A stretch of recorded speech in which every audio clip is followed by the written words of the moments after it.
કેમ છો મિત્રો? મજામાં? ફરી એકવાર આઈપીએસ ઈ લર્નિંગ પ્રોગ્રામમાં આપ સર્વેનું હાર્દિક સ્વાગત છે.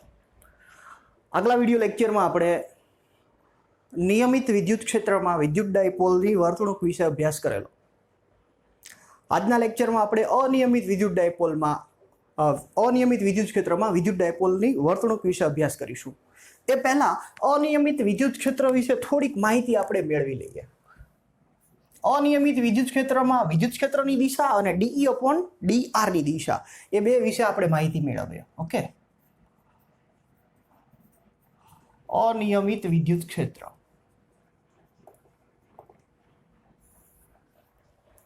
કોઈ વિદ્યુત ક્ષેત્ર આપેલ હોય, દાખલા તરીકે આવું વિદ્યુત ક્ષેત્ર છે, આ અનિયમિત વિદ્યુત ક્ષેત્ર છે.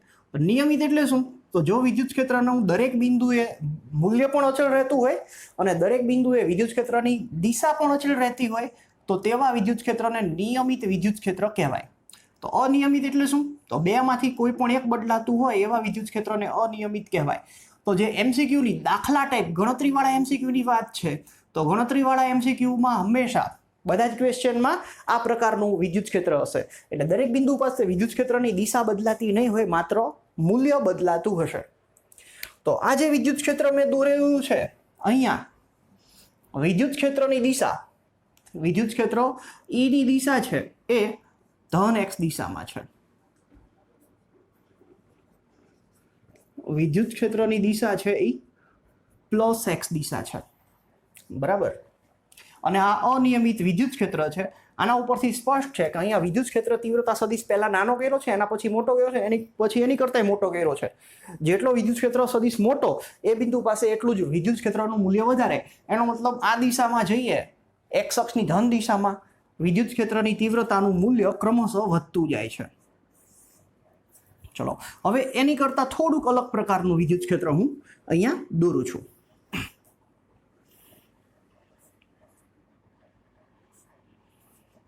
આ બધા જ તીર એક સરખા દોર્યા છે અને બધા તીર x અક્ષની ધન દિશામાં છે. મતલબ કે x અક્ષની ધન દિશામાં વિદ્યુત ક્ષેત્રના મૂલ્યમાં ફેરફાર નથી થતો.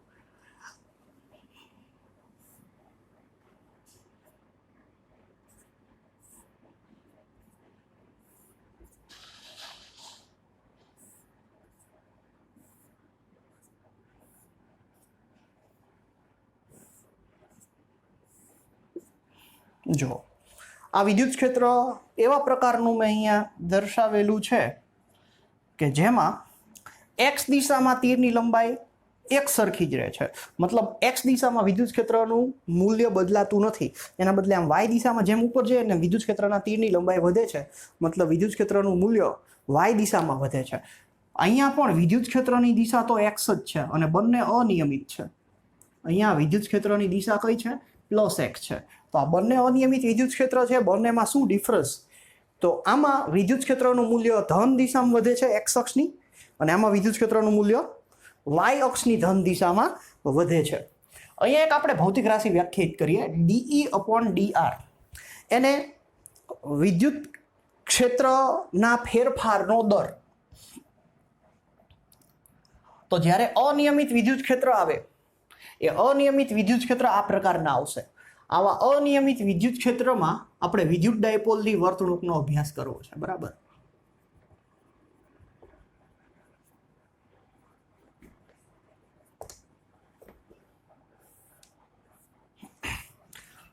અનિયમિત વિદ્યુત ક્ષેત્રમાં મૂકેલ અનિયમિત વિદ્યુત ક્ષેત્રમાં મૂકેલ વિદ્યુત ડાયપોલ પર લાગતા વિદ્યુત બળનું મૂલ્ય શોધવાનું સૂત્ર. આ સૂત્રની મદદથી આપણે અનિયમિત વિદ્યુત ક્ષેત્રમાં મૂકેલ વિદ્યુત ડાયપોલ પર લાગતું વિદ્યુત બળ શોધી શકીશું. અહીંયા P એટલે ડાયપોલની ડાયપોલ મોમેન્ટ છે. અહીંયા જે P છે એ વિદ્યુત ડાયપોલની ડાયપોલ મોમેન્ટ.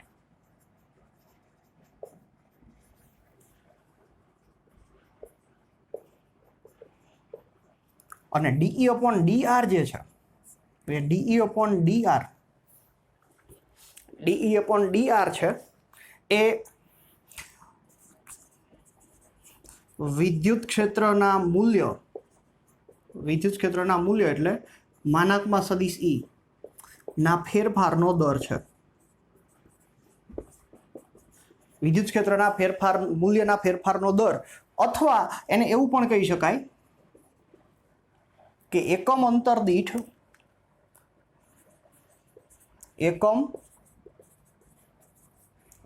દીઠ વિદ્યુત ક્ષેત્રના મૂલ્ય એટલે કે માનાંકમાં સદિશ ઈ માં થતો ફેરફાર. અને જે થીટા છે, થીટા બરાબર ડાયપોલ મોમેન્ટ સદિશ પી અને વિદ્યુત ક્ષેત્રના મૂલ્યના ફેરફારનો દર એટલે કે આ સદિશ ડીઈ અપોન ડીઆર વચ્ચેનો ખૂણો છે. જનરલી આપણે ટોર્કના એના સૂત્રમાં પી અને ઈ વચ્ચેનો ખૂણો લેતા હતા. અહીંયા પી અને ડીઈ અપોન ડીઆર વચ્ચેનો ખૂણો છે. સમજો, ડીઈ અપોન ડીઆરની દિશા અને ઈની દિશા અલગ અલગ હોઈ શકે. આ કિસ્સો પહેલો એવો છે, એટલે મેં બે ઉદાહરણ આપીને રાખ્યા છે. બરાબર, આ પહેલો કિસ્સો એવો છે કે આ કિસ્સામાં વિદ્યુત ક્ષેત્રની દિશા જે છે એ જ દિશામાં ડીઈ અપોન ડીઆર છે. તો અહીંયા ડીઈ અપોન ડીઆરની દિશા કઈ દિશામાં લેવાની? તો ડીઈ અપોન ડીઆરની દિશા બરાબર જે દિશામાં વિદ્યુત ક્ષેત્રનું મૂલ્ય વધતું હોય તે દિશા.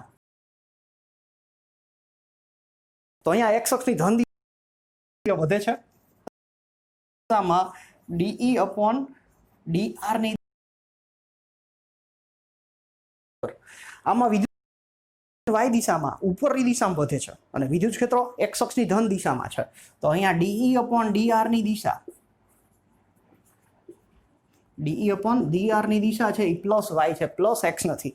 એટલે ખાસ ધ્યાન રાખવાનું છે આ સૂત્રમાં બળ જે છે એમાં જે ખૂણો થીટા છે એ થીટા ખૂણો પી અને ઈ વચ્ચેનો ખૂણો નથી. એ કોની વચ્ચેનો છે? પી અને ડીઈ અપોન ડીઆર વચ્ચેનો ખૂણો છે. અને જો નિયમિત વિદ્યુત ક્ષેત્ર હોય તો દરેક બિંદુએ મૂલ્ય સરખું જ હોય. તો દરેક બિંદુએ વિદ્યુત ક્ષેત્રનું મૂલ્ય સરખું હોય તો એના માટે આ ડીઈ અપોન ડીઆરનું મૂલ્ય 0 થઈ જાય. એનો મતલબ બળ 0. તો નિયમિત વિદ્યુત ક્ષેત્રમાં કોઈ પણ વિદ્યુત ડાયપોલ મૂકેલી હોય એના ઉપર લાગતું બળ હંમેશા શૂન્ય થશે, કારણ કે નિયમિત વિદ્યુત ક્ષેત્ર માટે ડીઈ અપોન ડીઆર હંમેશા શૂન્ય થશે. તો નિયમિત વિદ્યુત ક્ષેત્ર હોય તો બધા જ તીર એક સરખા માપના જ, અને ડી અપોન ડીઆર 0 એટલે બળ 0 થઈ જશે. તો વિડીયોને અહીંયા પોઝ કરીને આટલું બધું જ લખી લો. હવે તમને એમ થતું છે કે આ સૂત્ર ક્યાંથી આવ્યું? પહેલાં તમે આટલું લખી લો વિડીયો પોઝ કરીને, પછી તમને આ સૂત્રની સાબિતી એક ઉદાહરણ આપીને સમજાવું. ખાલી સાબિતી સમજાવીશ, એ આપણે નોટબુકમાં લખવાની નથી. આપણે સૂત્ર ડાયરેક્ટ યાદ રાખવાનું છે JEE અને નીટ માટે, અને સૂત્રનો ડાયરેક્ટ ઉપયોગ કરવાનો છે. ઓકે, બધા વિદ્યાર્થીઓએ વિડીયો પોઝ કરીને આ સૂત્ર અને આ ઉદાહરણ ઈ અને ડીઈ અપોન ડીઆરની દિશાના ઉપરથી તમને ખ્યાલ ખાસ એ આવશે કે વિદ્યુત ક્ષેત્રની દિશા તો ખબર જ હોય, ડીઈ અપોન ડીઆરની દિશા કઈ રીતે કન્સિડર કરવાની એનો તમને ખ્યાલ આવશે.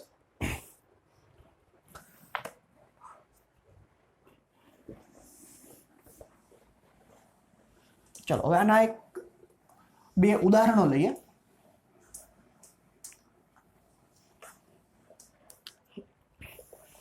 ઉદાહરણ લેતા પહેલા આ તમને સાબિતી છે આ સૂત્રની, એ સાબિતી સમજાવી દઉં, પછી આપણે ઉદાહરણ લઈએ. ચલો, આવું એક અનિયમિત વિદ્યુત ક્ષેત્ર છે. આ દિશામાં વિદ્યુત ક્ષેત્રની તીવ્રતા વધે છે. બરાબર, આ વિદ્યુત ક્ષેત્રની તીવ્રતા ઈ છે અને આના ફેરફારનો દર, આના વિદ્યુત ક્ષેત્રની તીવ્રતાના ફેરફારનો દર એટલે એકમ અંતર દીઠ વિદ્યુત ક્ષેત્રની તીવ્રતામાં ડીઈ અપોન ડીઆર જેટલો વધારો થાય છે. આવું વિદ્યુત ક્ષેત્ર આપેલું છે. અને આ વિદ્યુત ક્ષેત્રમાં આવી એક ડાયપોલ મૂકી છે. આ એનો -q વિદ્યુત ભાર છે અને આ એનો +q વિદ્યુત ભાર છે. બરાબર, આપણને ખ્યાલ છે કે +q ઉપર બળ હંમેશા વિદ્યુત ક્ષેત્રની દિશામાં લાગે અને -q ઉપર બળ હંમેશા વિદ્યુત ક્ષેત્રની વિરુદ્ધ દિશામાં લાગે. આ બંને બળો જે છે, અહીંયા જે વિદ્યુત ક્ષેત્ર છે એને હું સરળતા માટે E+ કહી દઉં, અહીંયા વિદ્યુત ક્ષેત્ર છે એને E- કહી દઉં. આ દિશામાં વધે છે તો સ્વાભાવિક રીતે E+ નું મૂલ્ય E- થી વધારે હશે. તો E+ પર બળ લાગે QE+ થશે અને E- પર બળ લાગે QE- થશે. બંને બળ પરસ્પર વિરુદ્ધ દિશામાં છે. અને આની dipole moment Q into 2a, એટલે આ બંને વિદ્યુતભાર વચ્ચેનું અંતર 2a હોય. ખ્યાલ આવી ગયો આટલો. આની ડાયપોલ મોમેન્ટ P છે, P બરાબર Q ઇન્ટુ 2a. આના ઉપર લાગતું પરિણામી બળ લખીશું, તો પરિણામી બળ બરાબર આ બંને બળનો સદિશ સરવાળો. સદિશ સરવાળો એટલે દિશા પણ ધ્યાનમાં લેવી પડે. બંનેના મૂલ્ય જે છે એ અહીંયા મેં લખેલા છે, દિશા પરસ્પર વિરુદ્ધ છે. દિશા વિરુદ્ધ છે એટલે મૂલ્યની બાદબાકી કરવી પડશે. આમાંથી મોટામાંથી નાનું બાદ કર્યું. Q ને કોમન લઈ લઈએ. Q ને કોમન લઈ લીધો એટલે આ E plus minus E minus થશે. ખ્યાલ આવી ગયો? આને આપણે સમીકરણ નંબર 1 કહી દઈએ. હવે અહીંયા આ dE/dr છે વિદ્યુત ક્ષેત્રના ફેરફારનો દર, મતલબ એકમ અંતર દીઠ વિદ્યુત ક્ષેત્રમાં થતો ફેરફાર દર્શાવે. શું દર્શાવે? આ એકમ અંતર દીઠ વિદ્યુત ક્ષેત્રમાં થતો ફેરફાર. તો આ 2a અંતર દીઠ વિદ્યુત ક્ષેત્રનો ફેરફાર એટલે E plus minus E minus આપણે શોધવો છે, તો એ મળી જાય. એના માટે આપણે ત્રિરાશિ મૂકવી પડશે, અંતર અને વિદ્યુત ક્ષેત્રનો ફેરફાર. કઈ રીતે મળશે? જો 1 મીટર અંતર હોય એકમ અંતર, તો એમાં વિદ્યુત ક્ષેત્રનો ફેરફાર dE/dr છે. તો આ અંતર જે છે 2a, તો આ બંને વચ્ચેનું અંતર 2a હોય, તો આ વિદ્યુત ક્ષેત્રનો ફેરફાર જે આપણે E plus minus E minus કીધો છે એટલો છે. આ કેટલો એ શોધવું છે, તો આ ત્રિરાશિમાંથી E પ્લસ માઇનસ E માઇનસને કરતા બનાવો. E plus minus E minus બરાબર શું થશે? 2a ઇન્ટુ dE/dr થશે. આ સમીકરણ નંબર 2. સમીકરણ 2 ની કિંમત 1 માં મૂકી દો. ઓકે, તો સમીકરણ 2 ની કિંમત સમીકરણ 1 માં મૂકી દે. બરાબર, આની કિંમત આમાં મૂકીએ તો બળનું સૂત્ર થશે F બરાબર Q into 2a into dE/dr into dE/dr. Q into 2a તો ડાયપોલ મોમેન્ટ થઈ ગઈ, તો P ઇન્ટુ dE/dr થયું. તો તમને એવું થતું હશે કે આમાં P ઇન્ટુ dE/dr આવ્યું, cos થીટા કેમ ન આવ્યું? કારણ કે આ કિસ્સામાં જે ડાયપોલ મોમેન્ટ P છે એ માઇનસ Q થી પ્લસ Q ની દિશામાં, આ દિશામાં છે, અને dE/dr પણ એ દિશામાં છે. મતલબ બંને વચ્ચેનો ખૂણો θ 0 છે. θ 0 હોય ત્યારે cos થીટાનું મૂલ્ય કેટલું થાય? 1. તો 1 અહીંયા ગુણો કે ન ગુણો કંઈ ફેર નથી પડ્યો, એટલે અહીંયા θ 0 હોવાથી cos થીટા સૂત્રમાં નથી આવ્યો. થોડો કેસને કોમ્પ્લિકેટેડ બનાવીએ એટલે θ આવી જશે, cos θ 1 ન થવો જોઈએ. આવો કેસ લઈ લઈએ. ચલો, અહીંયા આ માઇનસ Q છે ને અહીંયા પ્લસ Q છે, અને આ જે એંગલ છે આ ખૂણો થીટા છે. માઇનસ Q ઉપર બળ લાગશે Q ઇન્ટુ E પ્લસ, અહીંયા વિદ્યુત ક્ષેત્ર E પ્લસ ધારી લીધું, અહીંયા વિદ્યુત ક્ષેત્ર E માઇનસ ધારી લીધું, તો આના ઉપર બળ લાગશે Q into E minus. Plus Q minus Q વચ્ચેનું અંતર 2a છે, તો 2a નો આ ઘટક થશે, એ ઘટક કેટલો થશે? 2a cos theta. બરાબર, આ પ્લસ Q માઇનસ Q વચ્ચેનું અંતર 2a છે, તો એનો આ ઘટક 2a cos થીટા થશે. હવે જો 1 મીટર અંતરે વિદ્યુત ક્ષેત્રનો ફેરફાર આટલો છે, તો આ બંને વચ્ચેનું જે દિશામાં વિદ્યુત ક્ષેત્ર બદલાય છે એ દિશામાં અંતર કેટલું છે? 2a નથી, કેટલું છે? 2a cos થીટા આવ્યું. તો અહીંયા શું આવશે? 2a ની જગ્યાએ શું આવશે? 2a cos theta. તો આ કિંમત મૂકીએ એટલે cos થીટા આવી ગયું. અહીંયા 2a cos થીટા આપીએ એટલે તો આ થઈ ગઈ સાબિતી આ સૂત્રની, F બરાબર P ઇન્ટુ dE/dr. ફરીથી કહું છું, સાબિતી આપણે યાદ નથી રાખવાની, એક વખત સમજવી જરૂરી છે. સૂત્રની સાબિતી સમજી લીધા પછી દરેક વખતે સૂત્રનો ડાયરેક્ટ ઉપયોગ કરશું. સૂત્રનો ઉપયોગ કરીએ ત્યારે ધ્યાનમાં રાખવાની બાબત એ છે કે થીટા છે એ P અને E વચ્ચેનો ખૂણો નથી. ખાસ કોની વચ્ચેનો ખૂણો છે? વિદ્યુત ડાયપોલ મોમેન્ટ P અને dE/dr વચ્ચેનો ખૂણો છે. આ વસ્તુને ધ્યાનમાં રાખીને આ સૂત્રનો ઉપયોગ કરીને આપણે પ્રશ્નો સોલ્વ કરીશું. તો બધાને ખ્યાલ આવી ગયો હશે. ચલો, હવે થોડાક પ્રશ્નો આ મેથડ પર આધારિત સોલ્વ કરશું. બીજી એક વસ્તુ કહી દઉં કે NCERTમાં અનિયમિત વિદ્યુત ક્ષેત્રમાં વિદ્યુત ડાયપોલ મૂકેલી હોય એના ઉપર બળ અને ટોર્ક શોધવાના એક દાખલો છે, પણ એ દાખલો મેં NCERT ચલાવતી વખતે જાણી જોઈને નથી ચલાવ્યો, કારણ કે એ દાખલો આ સૂત્રથી આપણે સોલ્વ કરીશું, અને એ વખતે આ સૂત્રની સાબિતી કે કાંઈ આપણે ભણેલા નહોતા, એટલા માટે એ જાણી જોઈને બાકી રાખેલો. આજનો લેક્ચર પતે પછી નેક્સ્ટ લેક્ચરમાં આપણે એ દાખલાથી શરૂઆત કરશું. સૂત્રમાં કિંમત મૂકશું ને ડાયરેક્ટ દાખલો સોલ્વ થઈ જશે, બહુ જ ઇઝીલી સોલ્વ થઈ જશે.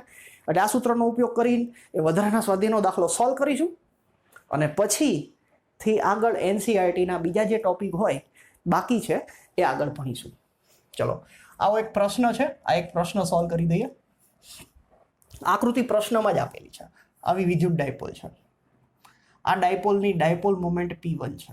બરાબર, એની અક્ષ ઉપર અક્ષ સંપાત થાય એવી બીજી એક ડાયપોલ છે, બરાબર.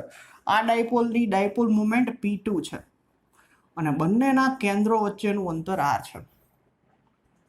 બંનેના કેન્દ્રો વચ્ચેનું અંતર r છે.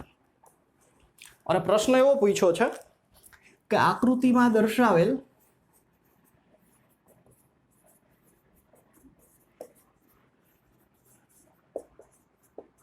બંને ટૂંકી ડાયપોલ વચ્ચે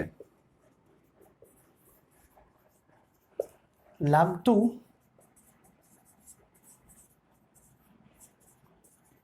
વિદ્યુત બળ શોધો, આવો પ્રશ્ન છે. તો ચલો, આ બળ શોધવા માટે આપણે જે સૂત્ર અત્યારે સાબિત કર્યું, F બરાબર P into DE upon DR cos theta, આ સૂત્રનો ઉપયોગ કરીને પ્રશ્ન સોલ્વ કરીશું. આ પ્રશ્નની આકૃતિ છે. હવે આપણે આવું વિચારી શકીએ કે આ જે ડાયપોલ P1 છે એ P1 નું વિદ્યુત ક્ષેત્ર P2 પર બળ લગાડે છે અને P2 નું વિદ્યુત ક્ષેત્ર P1 પર બળ લગાડે છે. આ રીતે આપણે શોધી શકીશું. એટલે કોઈ પણ એક ડાયપોલનું વિદ્યુત ડાયપોલ મોમેન્ટ લઈશું, જેની ડાયપોલ મોમેન્ટ લીધી હોય એના સિવાયના વિદ્યુત ક્ષેત્રનો ઉપયોગ કરીને પ્રશ્ન સોલ્વ કરીશું. તો આપણે અહીંયા P1 ડાયપોલના કારણે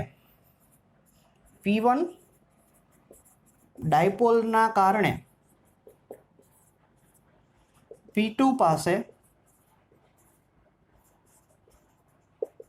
વિદ્યુત ક્ષેત્ર, તો P2 પાસે વિદ્યુત ક્ષેત્ર જે છે એને E1 વડે દર્શાવીએ. P1 ના કારણે છે એટલે E1, બરાબર. આ E1 છે આ P1 ની અક્ષ ઉપર થશે, આની અક્ષ ઉપર આવે છે એટલે અક્ષનું સૂત્ર વાપરીશું 2kP1 ના છેદમાં r3. ખ્યાલ આવી ગયો? બંને ટૂંકી ડાયપોલ છે એટલે ડાયરેક્ટ આ સૂત્રનો આપણે ઉપયોગ કરી શકીશું. હવે અહીંયા આપણે P1 નું વિદ્યુત ક્ષેત્ર લઈએ એટલે P2 ની ડાયપોલ મોમેન્ટ લેવાની, એટલે આ બળ શોધવા માટે P2 ઇન્ટુ આ DE1 અપોન DR આનો ઉપયોગ કરવો પડે, એટલે DE અપોન DR ની જરૂર પડશે. આનું વિકલન પહેલેથી જ કરીને રાખીએ. DE1 upon DR equal to D upon DR 2kP1 upon r3. ચલો, 2kP1 જે છે એ અચળ છે એને બહાર લઈ લીધા અને આ 1 છેદમાં r3 છે એને વિકલન કરવા માટે r ની -3 કરી દીધા.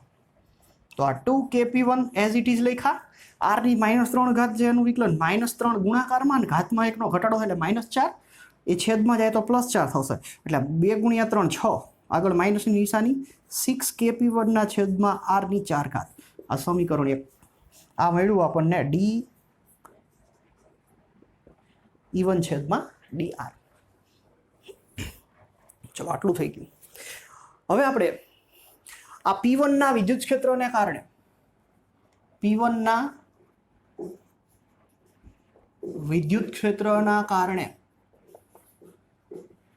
P2 પર લાગતું વિદ્યુત બળ F બરાબર P2 પર લાગતું બળ એટલે P2 અને વિદ્યુત ક્ષેત્ર P1 નું છે એટલે DE1 ના છેદમાં DR ગુણ્યા cos થીટા. તો થીટા કેટલો લઈશું વિચારો? તો જે બિંદુએ આ P2 છે એ બિંદુએ આનું જે વિદ્યુત ક્ષેત્ર છે એ વિદ્યુત ક્ષેત્ર આ દિશામાં E1 ઘટે, આ દિશામાં E1 વધે, આ દિશામાં E1 વધે અને આમ જેમ દૂર જઈએ એમ E1 ઘટે. તો આ દિશામાં E1 વધે મતલબ જે દિશામાં વિદ્યુત ક્ષેત્ર વધતું હોય, મૂલ્ય વધતું હોય એ દિશા થવાની. તેથી થીટા બરાબર કેટલો થયો? 180. P2 અને E1 જે દિશામાં વધે બે વિરુદ્ધ દિશામાં છે, E1 જે દિશામાં વધે છે એ જ દિશા DE1 અપોન DR ની ગણાય એટલે થીટા 180 થઈ ગયો. P2 ને એઝ ઇટ ઇઝ આની કિંમત -6kP1 છેદમાં r ની 4 ઘાત અને cos થીટા એટલે cos 180 થશે, બરાબર. આ થશે cos 180, cos 180 -1 થશે આ, બરાબર. ડાયરેક્ટ -1 લખી નાખું, થીટા 180 છે એટલે બંને માઇનસ પ્લસ થઈ ગયા તો મૂલ્ય થયું 6kP1 P2 અપોન r ની 4 ઘાત. આ એક ફેમસ ફોર્મ્યુલા પણ ગણી શકાય. બેની અક્ષ એકબીજા પર સંપાત થતી હોય ત્યારે આ સૂત્ર ડાયરેક્ટ યાદ રાખી લો તો પણ ચાલશે. આવું જ સૂત્ર આપણે ભણીશું. આવો એક ગજિયો ચુંબક હોય, એની અક્ષ ઉપર આવો બીજો ગજિયો ચુંબક રાખેલો હોય તો બંને ગજિયા ચુંબક વચ્ચે લાગતા બળનું સૂત્ર આ જ સૂત્ર આવશે, સેમ ટુ સેમ. અહીંયા કુલમ્બ અચળાંક છે ને એની જગ્યાએ ચુંબકત્વનો અચળાંક આવશે, આર આવશે. P1 ને P2 બે ડાયપોલની ડાયપોલ મોમેન્ટ છે, એની જગ્યાએ ત્યાં ચુંબકની ડાયપોલ મોમેન્ટ આવશે, ચુંબકીય dipole moment. Same to same formula આવશે. ખ્યાલ આવી ગયો? અહીંયા ખાસ અગત્યની બાબત, આના પર આધારિત પ્રશ્નો હોય છે ઘણા. આ બળ જે છે ને એ અંતરના વર્ગના સમપ્રમાણમાં નહીં, ઘનનાય નહીં, અંતરની 4 ઘાતના સમપ્રમાણમાં છે. અંતર આરની 4 ઘાતના સમપ્રમાણમાં છે. આ બહુ જ અગત્યની બાબત. આના પર આધારિત સીધા પ્રશ્ન પૂછાઈ શકે કે બે વિદ્યુત ડાયપોલને એ રીતે મૂકેલી છે કે બંનેની અક્ષ એકબીજા પર સંપાત થાય ત્યારે તેમની વચ્ચે લાગતું બળ F છે. જો બંને વચ્ચેનું અંતર બમણું કરવામાં આવે તો બળ કેટલું થાય? અંતર બમણું કરીએ તો બળ 4 ગણું, ચોથા ભાગનું નથી થતું, કારણ કે અંતરના વર્ગના સમપ્રમાણમાં નથી, અંતરની 4 ઘાતના. એટલે આ બળ કેટલામાં ભાગનું થશે? 2/4 ઘાત. અંતર બમણું કરવામાં આવે તો 2/4 ઘાત, 2 દુ 4, 2 8, 2 16. બળ 16માં ભાગનું થાય. અંતર ડબલ કરો એટલે બળ 16માં ભાગનું થાય. આ પ્રકારના પ્રશ્નો હોઈ શકે. એટલે ખૂબ જ અગત્યનું મોસ્ટ ઇમ્પોર્ટન્ટ ફોર્મ્યુલા, સીધું યાદ રાખો તો પણ ચાલશે. બરાબર છે? તો વિડીયોને પોઝ કરીને આ સોલ્યુશન તમારી બુકમાં લખી લો.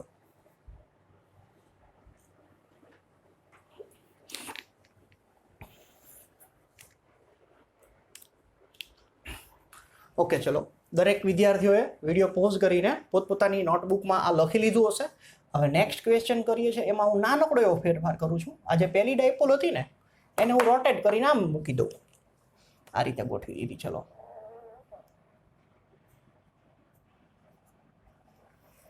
બાકી બધું એઝ ઇટ ઇઝ. તો આ કિસ્સામાં બળ શોધવાનું છે. આગલો કિસ્સો એવો હતો કે આ સૂત્રનો ઉપયોગ કર્યો ને, P1 નું વિદ્યુત ક્ષેત્ર લીધું અને P2 પર લાગતું બળ શોધ્યું. આના બદલે જો આપણે આવું કર્યું હોત કે P2 નું વિદ્યુત ક્ષેત્ર લીધું હોત અને P1 પર લાગતું બળ શોધ્યું હોત તો જવાબ આ જ આવે. જવાબમાં કોઈ ફેર ન પડે. આ સૂત્રનો ઉપયોગ કર્યો હોત તો પણ, સોરી, અહીંયા DE2 આવશે. P2 નું વિદ્યુત ક્ષેત્ર આ રીતે હતું ને, આ ડાયપોલ અને આ બીજી ડાયપોલ, આ P2 અને આ P1. કારણ શું? જવાબ બેમાં સરખો જ આવે, કારણ કે આ DE/DR આપણે ગણે જ ને. એમાં આમાં જે 6k P1/r⁴ આવ્યું એની જગ્યાએ આવે 6k P2/r⁴ આવે. બરાબર? જવાબમાં કોઈ ફેર પડવાનો નહોતો. એટલે એ કિંમત અહીંયા મૂકો, અહીંયા P2 છે ત્યાં P1 થઈ જાય, P1 છે અહીંયા P2 થઈ જાય, બાકી બધું સરખું જ રહે. જવાબમાં કોઈ જ ફેર ન પડે. પણ આ જે દાખલો છે, આ દાખલામાં P1 નું વિદ્યુત ક્ષેત્ર P2 પર બળ લગાડે અને P2 નું વિદ્યુત ક્ષેત્ર P1 પર બળ લગાડે. બે રીતે ગણો ને, બે રીતે જવાબ અલગ આવશે. બરાબર? ચલો ગણીએ. પહેલા આપણે જો P1 ડાયપોલના કારણે P2 પાસે વિદ્યુત ક્ષેત્ર, તો P1 ડાયપોલના કારણે P2 પાસે જે વિદ્યુત ક્ષેત્ર આવશે એ આની અક્ષ નથી. P2 ડાયપોલ ક્યાં છે? આની વિષુવ રેખા ઉપર. શું કહેવાય? P2 ડાયપોલ P1 ની વિષુવ રેખા પર છે. એટલે બગડો અહીંથી નીકળી જશે, અહીંથી પણ આ બગડો નીકળી જશે. તો આ બગડોય નીકળી જાય, આ બગડોય નીકળી જાય. તો અહીં આ 3 આવે. સમજાય? તો અહીંયા શું આવશે? 3. હવે આ P1 ના વિદ્યુત ક્ષેત્રને કારણે, આ P1 ના વિદ્યુત ક્ષેત્રને કારણે P2 પર લાગતું વિદ્યુત બળ, આ સૂત્ર. પણ અહીંયા થીટા સમજવાનો છે. આમાંય તે વિદ્યુત ક્ષેત્ર આ દિશામાં આમ વધે છે, આ દિશામાં વધે, નજીક આવી એમ વિષુવ રેખા પર. આ દિશામાં E વધે છે, આ દિશામાં ડાયપોલ મોમેન્ટ છે, એટલે થીટા બરાબર, અને E1 કહી દેશું, થીટા બરાબર 180 જ છે આમાંય તે. એટલે અહીંયા આ જ આવશે. અહીંયા ખાલી શું આવશે? તગડો. ખ્યાલ આવી ગયો?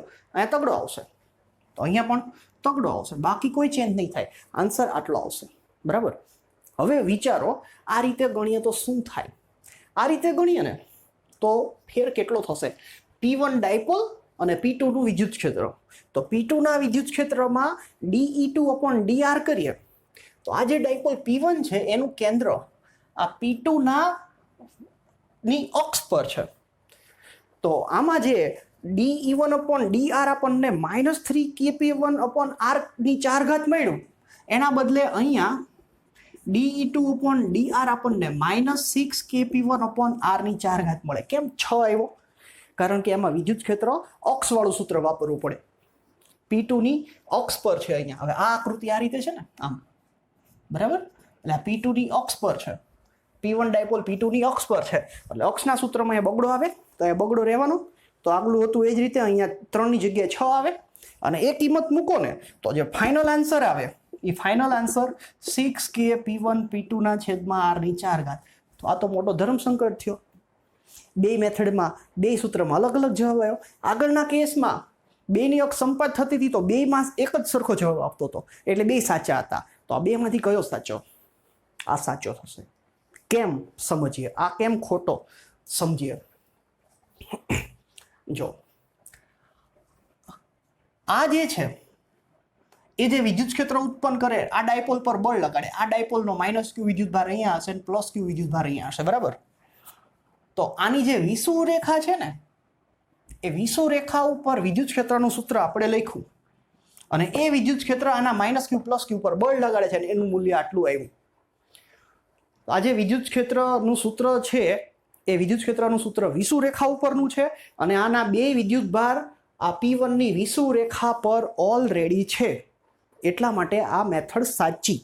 ચલો હવે આના માટે વિચારીએ કે P2 નું વિદ્યુત ક્ષેત્ર માટે આ લખ્યું ને તો P2 નું વિદ્યુત ક્ષેત્ર એની અક્ષ ઉપર કન્સિડર કરીએ તો P1 નો વિદ્યુત ભાર -q અહીંયા હોય અને +q અહીંયા હોય. P2 નું અક્ષ ઉપર વિદ્યુત ક્ષેત્ર છે એ વિદ્યુત ક્ષેત્ર આના -q +q પર બળ લાગે એનું પરિણામી બળ આવે, પરંતુ આના -q અને +q આની એક્ઝેક્ટ અક્ષ ઉપર ન હોય. ખ્યાલ આવે છે? એક્ઝેક્ટ અક્ષ ઉપર ન હોય એટલા માટે આપણે આ dE2/dr ની ગણતરી કરતી વખતે આપણે અક્ષનું સૂત્ર લાગુ પાડીએ એ ખોટી વાત પડે. આ અક્ષ ઉપર ન આવે અને વિષુવ રેખા ઉપર ન આવે. ફરીથી P1 ના -q +q વિદ્યુત ભાર છે એ P2 ની અક્ષ ઉપર પણ નથી અને P2 ની વિષુવ રેખા ઉપર પણ નથી. એટલે આ જે વિદ્યુત ભારો જ્યાં સ્થિત છે એ બિંદુ પરના પ્રોપર વિદ્યુત ક્ષેત્ર નથી એટલે dE2/dr ની જે ગણતરી કરી આ ખોટી એટલે આ જવાબ ખોટો. આ જ મેથડ જે આપણે આ 3 વાળી આવશે એ મેથડ સાચી રહેશે. આમાં પણ આ વસ્તુ નોંધો કે આ જે બળ છે એ અંતરની 4 ઘાતના સમપ્રમાણમાં હોય છે. અંતરની 4 ઘાતના સમ નહીં, વ્યસ્ત પ્રમાણમાં હોય છે. ઓકે, તો વિડીયોને પોઝ કરીને આ સોલ્યુશન પણ તમારી નોટબુકમાં લખી નાખો.